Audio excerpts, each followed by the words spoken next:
Welcome into the WCS Sports Connection. I'm your host, District Athletic Director Patrick Whitlock, and with me as always is my co-host Tate Mathews. Rough week for Wilco football, going 4-5 this week. Yeah, it was. Now there was some that was, played each other. We had some Wilco, four Wilco teams that played each other. So there's going to be some of that. But yeah, there was some a couple of surprises out there. I thought. I know we're going to get to it, but some on the good side and some on the bad side. So, but anyways, week 2, starting to figure out a lot more about our teams, and more importantly, as you know, the coaches are starting to figure out a lot more about their teams. So, yeah. And another exciting week, and it was a great Labor Day weekend. I hope you had one. No doubt. The 3-day break is always great. So before we get into all that football action, I want to do a quick roundup of the other fall sports. In girls golf, Nolensville had a great week, defeating Centennial and then defeating Summit, shooting a 77-78. I know Coach Ladd is excited about his team's prospects as they vie for a top 3 spot in the district. Brentwood also defeated Centennial. Tough week for the Lady Cougars golf team. Close loss to Nolo, close loss to Brentwood, only losing by 3 strokes, but Brentwood was led by OTL member Avon Calvert. Boys golf, Fairview off to a great start, 14-1, defeated Waverly and Creekwood. Nolo beat Centennial and Summit. Cooper Van Dyke playing well. He's got an average score of 37 so far in the season. And then here's one of interest. Brentwood and Brentwood Academy had a match this week. Brentwood wins by 5 strokes, led by Luke Purifoy, and then they beat Centennial by 3 strokes. Brentwood looks clearly, again, like the team to beat, even though we're going to get to another team here. The Page boys team won a 4-team match. We talked about this last week in the episode, beating FRA, BA, and BGA, a lot of the top 10 golfers in the state. Jake Eichhoff set a school record with a 64, 7 under at Legends. Have you ever shot that well at Legends? No. Maybe in 9 holes? I've never shot that well at the Skyview Country Club out in Centerville, but that's what I was going to ask. That's a tough course, right? It's long, especially for a guy like me that's not very good at golf. Right. So that's a really strong. Yes. That's a really strong. 7 birdies and 11 pars. On a long course. Yeah. It's Vanderbilt's course. Right. Their collegiate course. Yeah, and they host all kinds of collegiate events there. So, heck of an effort there. No, they don't even let me play there, Coach Whitlock. Well, maybe I can get you in as a Vandy alum. Probably not, but they'll probably kick us both out. Anyway, Indy, Jeb Blackburn shot 2 under against Franklin, and Malachi Hacker shot 2 under against Brentwood Academy. And girls cross country, Summit ran at the Firehawk Invitational at UT Southern this past weekend. Sophomore Lorelei Witten ran a time of 18:26. They ended up winning that meet. And then the boys also ended up winning that meet. Sophomore Caden Pease, one of the top sophomores in the state, top freshman in the state a year ago, ran a time of 16:10. They'll compete at the Voiles Classic along with the rest of the Williamson County squads this week. Girls soccer, we're getting into District 10 AAA, starting district play this week. Before we get there, Fairview has moved to 9-0. Fairview, one of the favorites in that classification to get to the state tournament. Malia Martinez is on a tear. She continued it with 4 goals and 2 assists over the week.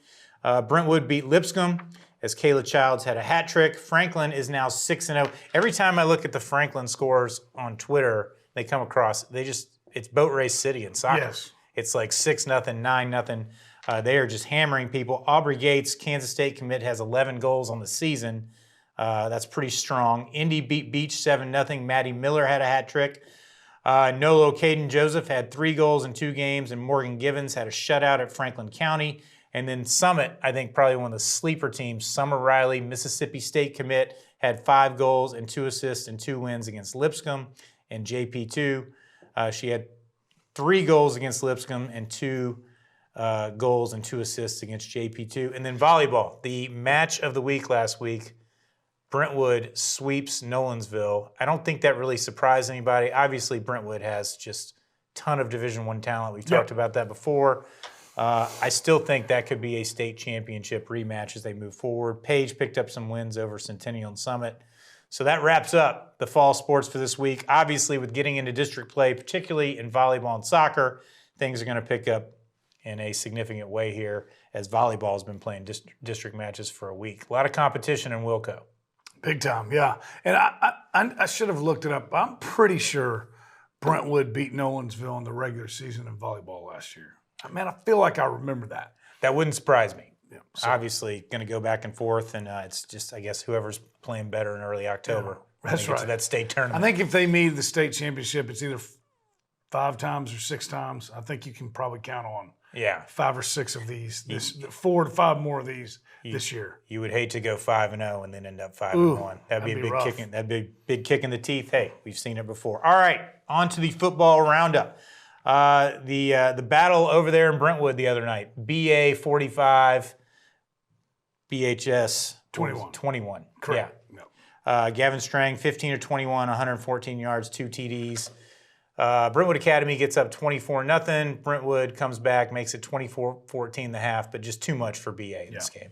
Yeah, a little too much firepower. But they got up big early, and then Brentwood came back. The thing that would encourage me, if I was Coach Finch, and I'm sure it does, is they're down, right, and then they go on like a 15-play drive against a really good, talented. I don't know if we know they're good yet, but a really talented Brentwood Academy defense, and so. They go 15 plays, 80 yards or whatever. And then, then in the second half, they had another one that was 12, I believe it was a 12-play drive. So their 2 of their 3 touchdown drives were really what they're going to have to do, right? Sustained drives once they get into district play. And they're not quite as explosive as they've been on the outside in the past few years, right? So that's against a really good program. And Gavin Strang was able to get 2 touchdowns, one of them to Parker Emerson, who they keep finding ways to get the ball to. So there were some positives that came out of it. And, I hate to say it, but I don't know that outside of maybe Ravenwood, I don't know that Brentwood's going to see anybody more explosive than Brentwood Academy. Yeah, really good Brentwood Academy team. Brentwood sitting at 1-1. 2 tough opponents start the year. Win over Smyrna, lost to Brentwood Academy. If you're a Brentwood fan and you were being honest, you probably would have picked that you're sitting at 1-1 after. Yeah, you would have cut that deal. Correct. It's just the way it goes. Yeah. All right, and one of the more intriguing games didn't start till 7:30. I didn't get to, as I was flipping around on the sideline at Centennial trying to keep up with all the games. Can they not get a bus up there in Green Wave Country, or what's? I guess not. What's but the they deal? They asked them to push it back, so perhaps we'll get them to return the favor when Centennial travels up there this week and make some phone calls today. We'll see how that goes. Yeah. I'm not holding my breath as Centennial goes to the Sandlot this week. Anyway, Gallatin 23, Franklin 20. Miles Putnam 6 catches for 160 yards and a touchdown. Franklin led this game going in the fourth quarter, 2016, against, pretty good Gallatin team. Yeah, they are. From what we've seen so far. Yeah. I think that's part of kind of what he's got going on over there, right? He's got those guys believing, and I'm sure. Did you pick against him in Pick'ems? I can't remember. No, I did pick him. I think you had Gallatin. I think Gallatin. that's where. I think that was the deciding game between the two of us. I'm sure that was used as. Can you believe this? This guy doesn't. You know what I'm saying? But that's what I love, the growth of this program. If you're not a Wilco person, I think most people would have picked Gallatin where they are right now, and he had a chance. They had a chance to beat him.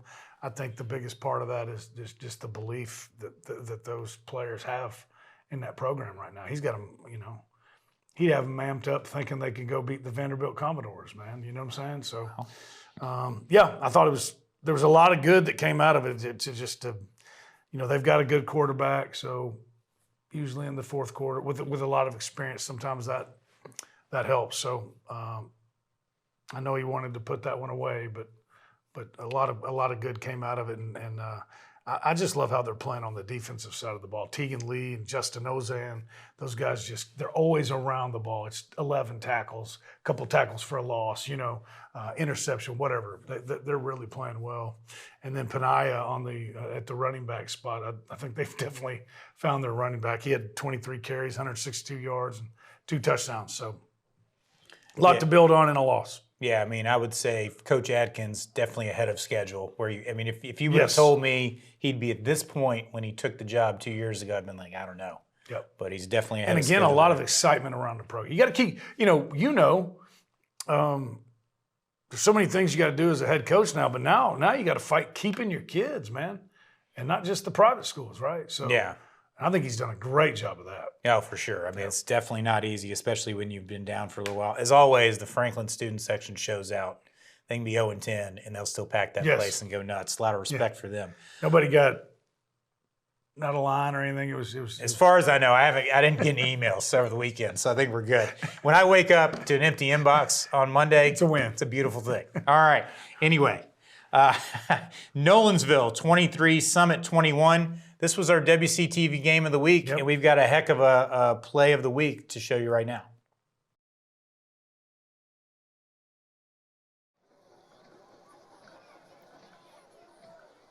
Great little pass up the middle, boy. He's got a lot of yards. Great pass, hard to bring down. Oh, he could not bring him down. Number 1, Oliver Bender, all the way to the end zone. Good crossing pattern. Saw it the whole way open and then shredded a couple tackles to get there. It's not going to make Coach Coleman happy because he knows they got to bring them down. That's just a good, strong run after the catch. With the kick up through the middle.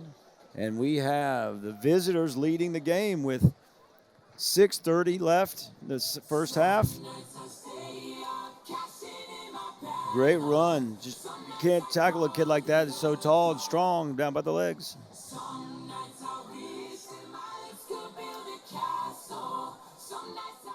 All right, so that was Oliver Bender. One of his 8 catches. He had 198 yards, 2 TDs, taking that pass from Ryan Newell, 80 yards to the house to put the Knights on the board in the second quarter. That wasn't very hard to pick as the play of the game, was it? No. That was nice. Well, when I first saw it, I was like, oh, it's going to be a nice little catch, and then he just ran by everybody. That's right. Wearing an orange uniform. Very impressive. He is having a heck of a year. I think the big storyline in this game, Summit gets down 20-0. Looks like it could be Boat Race City. And then comes back, takes a 21-20 lead. J.D. Kuhlman comes back, kicks a 31-yarder with 57 seconds to win that game. Pretty good sign of resilience there by the Knights. Heck yeah, a big win for them, and that gets them to 1-1 after last week. So I know they're very excited about that. And you always love it when the kicker makes a kick to win the game and he feels good about it. You know what I'm saying? There's just a lot of good that comes out of it. And 57 seconds left, so we're going to call that a game-winning field goal. Oh, right? for sure. And he had missed one earlier in the game, and then don't know what happened, but they had missed an extra point. That's why it was 21-20. So he totally redeemed himself. That's right. He is. And then you come back and totally redeem yourself. Yeah, he had to feel good about that one. Ryan Newell, the lefty, 13-22, 241 yards, 2 TDs for Nolensville. He is having a heck of a start to the season.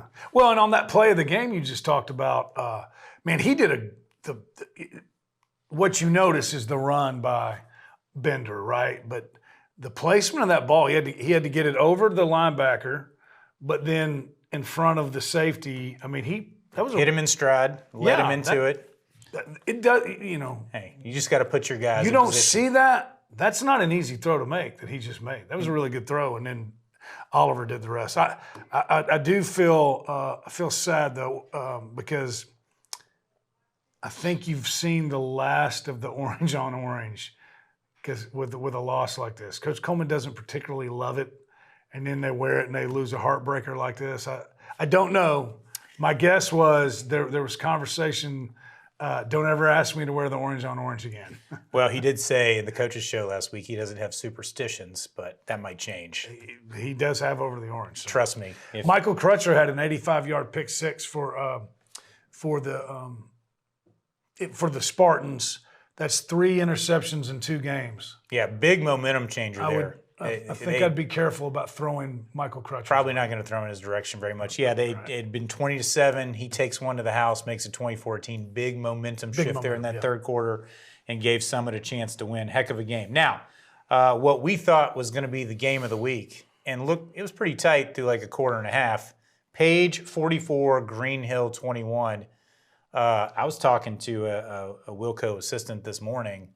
Like, this might be the best Page team we've seen in 5 years, which is saying a lot. I think it's the best offense. So we'll see what happens with the defense. Again, we talked about it. We won't hit it. You're filling some really big shoes. And they've also done this without their best defensive player, definitely their best secondary defensive player out there. So this offense is really explosive. You start looking at all the weapons, man. You got Cruz. Cameron Cruz is really, really playing well at quarterback. They've kind of made the decision. There was a battle going into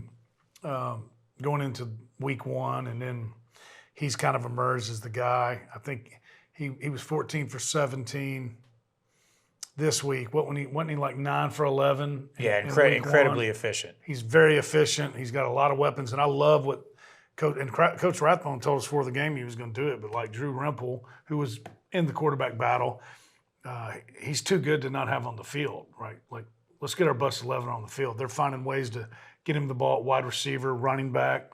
Could see him at Wildcat, and so he had like 6 catches, 63 yards, had a touchdown reception. Caden Ackerman had touchdown receptions again. Odie had 2 touchdowns. James Pierre. I mean, they've got weapons everywhere, man. Yeah, an incredibly balanced offense. Both weeks it's been like almost even between the rush and the pass.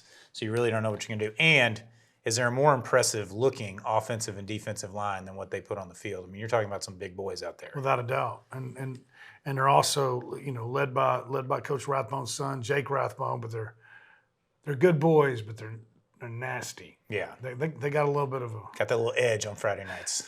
It's kind of one of those, like when you see them coming up from the pile and the other teams always seems really upset. Like, I'm not quite sure what they're saying, but I'm not sure it's, hey, you want to go to they're not meeting up go at to Sonic. Steak and Shake. Yeah, they ain't meeting up at Sonic over there on 96 after the game. Yeah.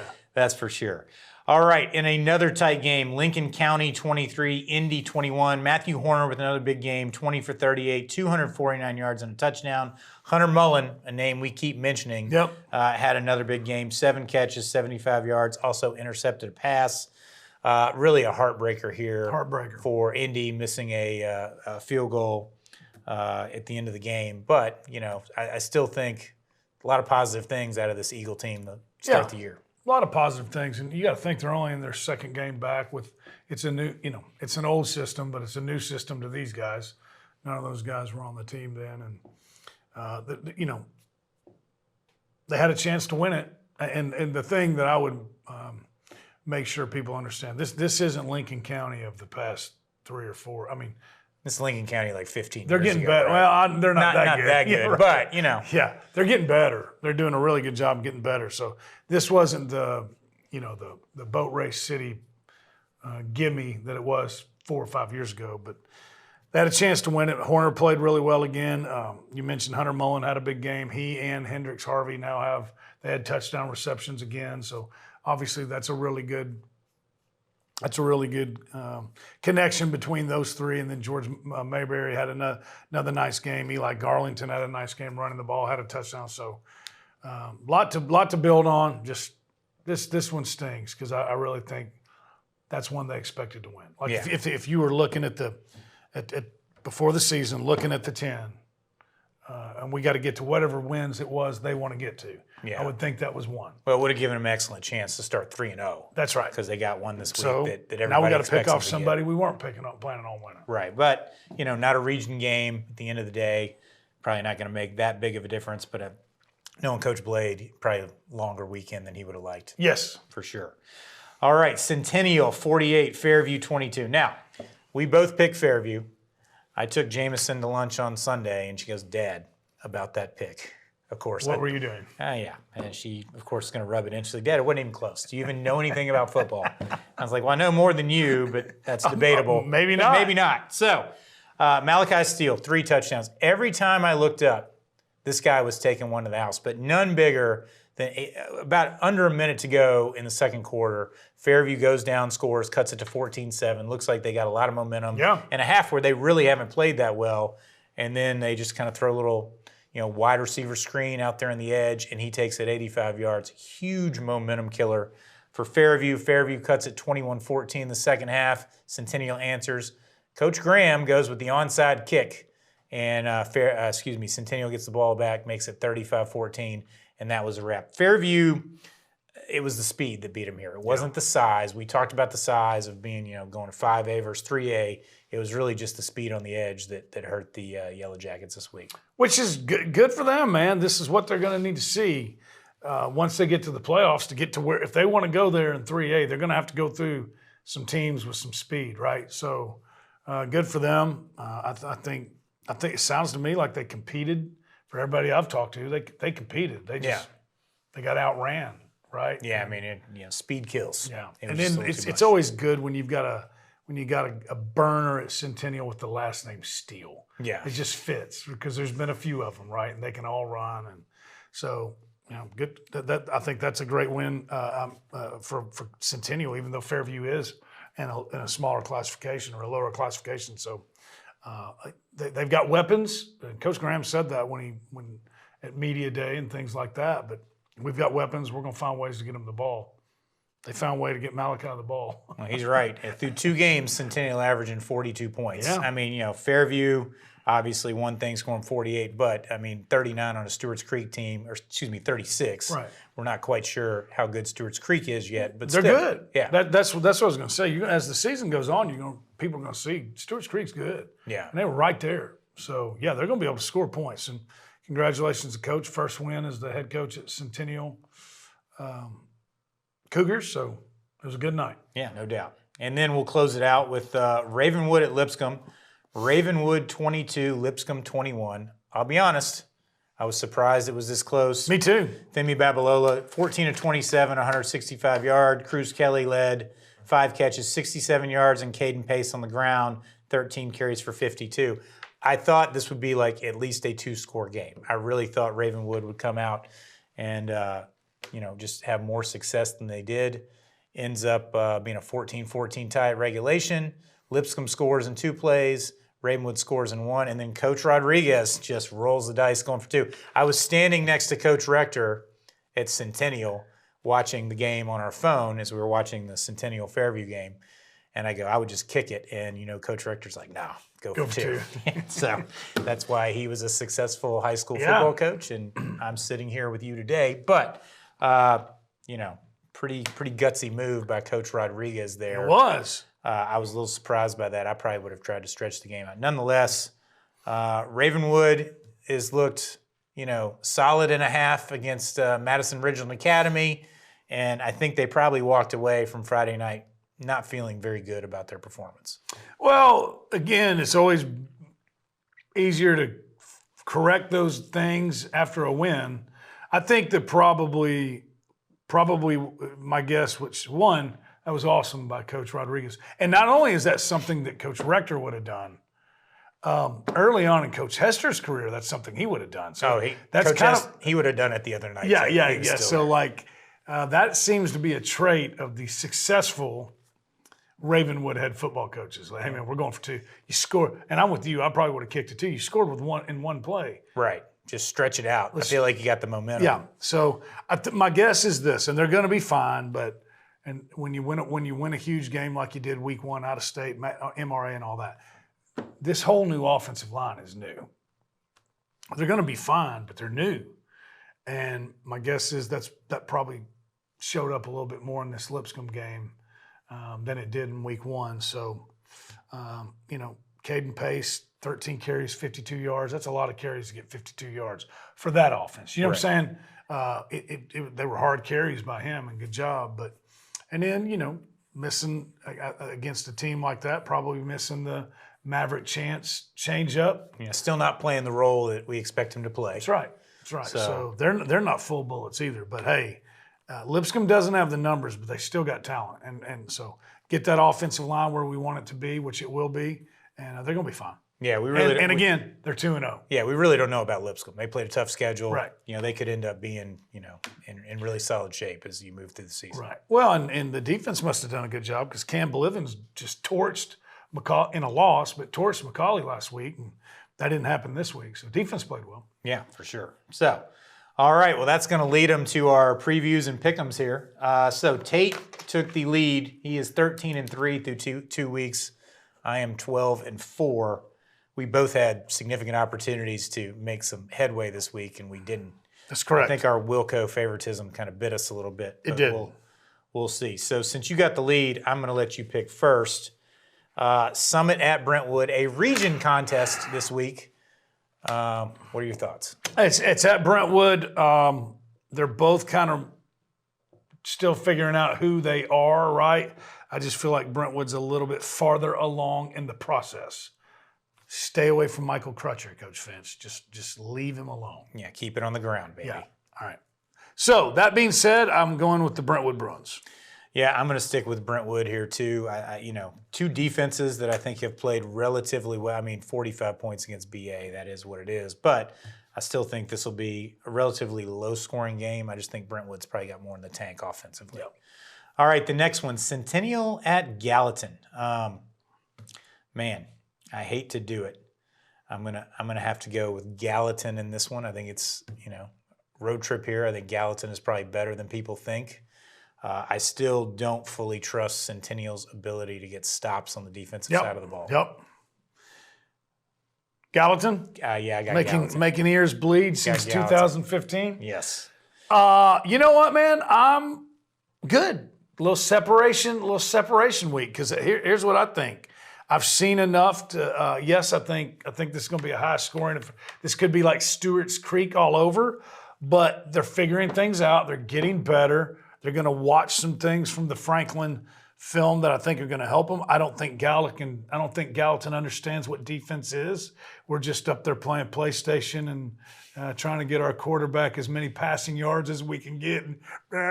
So I'm going to go with the Centennial Cougars, because I don't think they can stop them. Malachi Steele's going to have another big night. So you're saying there's a chance. So I think there's a real good chance. There's two Dumb and Dumb references in this show. We'll pick a new movie. Win. Yeah. No. There's at least 28 more. Well, yeah, we'll get there. Just give us time. All right. Fairview versus Hickman County. I'll let you start here. I know nothing about Hickman County, so. I do know that they're in Centerville. I know where it is. And I do know that the Skyview Country Club is there. Have you been to that, by the way? I have not. It's time for you to be invited. Okay. It is the amenities. Can Jeremy Qualls give me an invite there? I think he's like member 14, or I think his member number's like 14. The amenities are going to knock your socks off. And they got Bulldog Pride. That's what they got at Hickman County. This is Boat Race City. Jax McCoy is eating popcorn in the third quarter.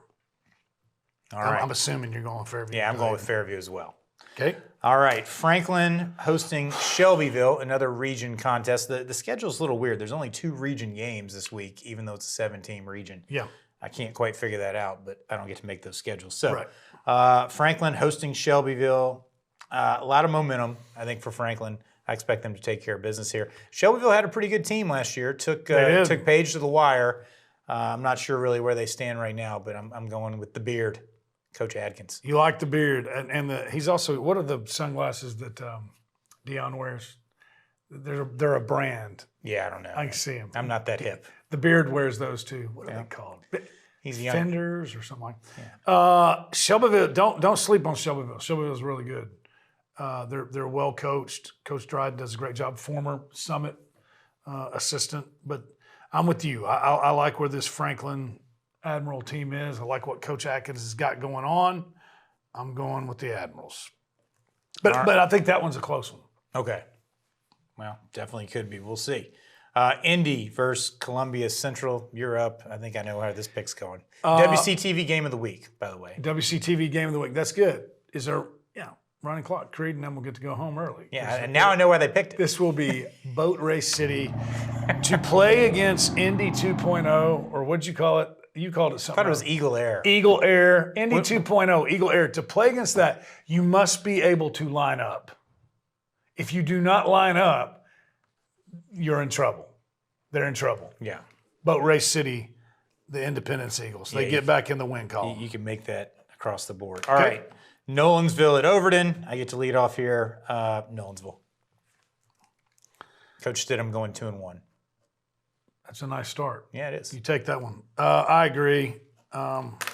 Overton, it's just not quite. By the way, guess who I saw this weekend? Brandon Wharton. Oh, wow. Yeah, he looks good. All right. The 1994, no. It was a little later now. 90, yeah. So that was a junior. 98 graduate of University of Tennessee. He was a heck of a player. Heck of a player. Yeah. I'm sure caused you some nights that you weren't real happy about? At least 4, maybe 5. I'm going with the Nolensville Knights. There you go. All right, Page at Hendersonville. Obviously, Page had a great week against Green Hill. Hendersonville's 0-2, I believe.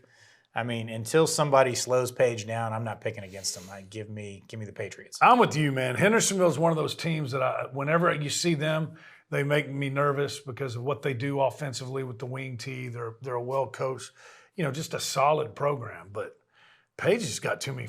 I mean, I say it like I don't want to pick. I mean, Page has got too many weapons. Yeah. They got too many weapons to, even if they had a bad night, I don't know that they can score under 28, 30 points. You know what I'm saying? Yeah, they're going to be a tough out. I'm with you. Page, Patriots, roll. Hate to say it, but I think that's a boat race too. It could be. Yeah. Could be, for sure. And then the last one, the home opener for the Raptors. Here we are in September. Hadn't played a home game yet. Facing Green Hill. I'll tell you, if Green Hill would have been a little bit more competitive with Page, You would have thought about it? Yeah, I would have thought, well, not too hard. But, I mean, Green Hill, I felt had a lot of momentum in week 1. Who you got here?